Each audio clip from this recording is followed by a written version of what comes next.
છો મિત્રો? જય શ્રી કૃષ્ણ. મા બેટી કિચનમાં તમારું સ્વાગત છે. તો આજે આપણે બનાવીશું પુદીનાનું શરબત. તો ચાલો સ્ટાર્ટ કરીએ. એના માટે આપણે જે વસ્તુની જરૂરત પડે એ બધી જ આપણે અહીંયા લઈ લીધી છે.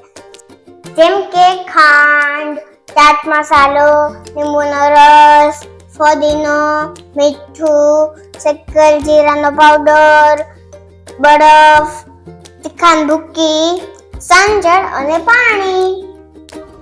તો ચાલો બનાવવાનું સ્ટાર્ટ કરીએ. સૌથી પહેલા આપણે એક મિક્સર જાર લીધું છે, જેમાં આપણે એક વાટકી ફુદીનો ડાલશું અને 2 થી 3 બરફના ટુકડા ડાલશું. હવે આપણે આને એકદમ વ્યવસ્થિત પીસી લેશું. તમે જોઈ શકો છો આ એકદમ સારી રીતે પીછાઈ ગયું છે. તો હવે આપણે એના એક સાઈડમાં રાખી દઈશું.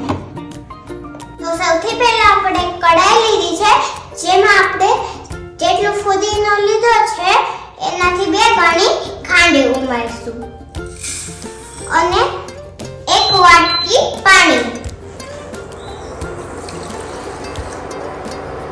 હવે આપણે આને સારી રીતે ઓગળવા દેશું અને અડધા તાર જેટલી ચાસણી લઈ લેશું. જ્યાં સુધી આપણી ચાસણી થાય છે ત્યાં સુધી આપણે એક મસાલો તૈયાર કરી લઈશું. તો સૌથી પહેલા આપણે એમાં નાખશું 1 ચમચી સંચળ. હવે આમાં આપણે નાખશું 1 ચમચી શેકેલ જીરું પાવડર, 1 ચમચી ચાટ મસાલો અને અડધી ચમચી મીઠું અને અડધી ચમચી તીખાની ભૂકી. હવે આપણે બધાને સારી રીતે મિક્સ કરી લેશું. તમે જોઈ શકો છો આપણી ચાસણી બનીને રેડી થઈ ગઈ છે.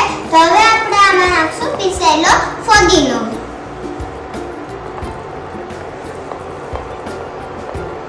હવે આપણે આને એકદમ સરસ રીતે મિક્સ કરી લેશું અને ફ્લેમને બંધ કરી દેશું, એટલે એકદમ સરસ રીતે ઘટ્ટ થઈ જશે. હવે આપણી ચાસણી ઘટ્ટ થઈ ગઈ છે. તો હવે આપણે જે મસાલો બનાવ્યો હતો એ આમાં ઉમેરી દઈશું અને સારી રીતે મિક્સ કરી દઈશું. હવે આપણે આને મિક્સ કરતા જઈશું અને 2 મોટા લીંબુનો રસ ઉમેરતા જઈશું.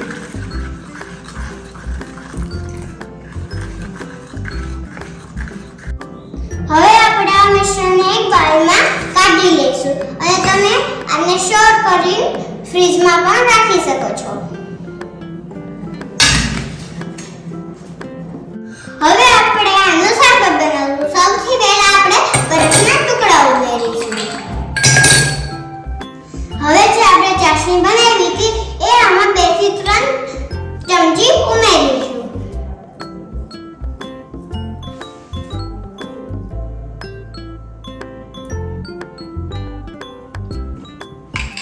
હવે આપણે આમાં ઠંડુ પાણી ઉમેરીશું.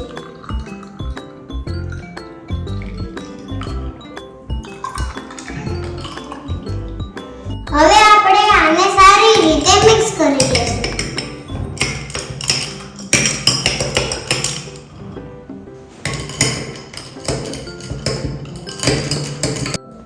તમે જોઈ શકો છો આપણું શરબત બનીને રેડી થઈ ગયું છે. તો હવે આપણે થોડાક ફુદીનાના પત્તા ઉમેરીને ગાર્નિશિંગ કરશું.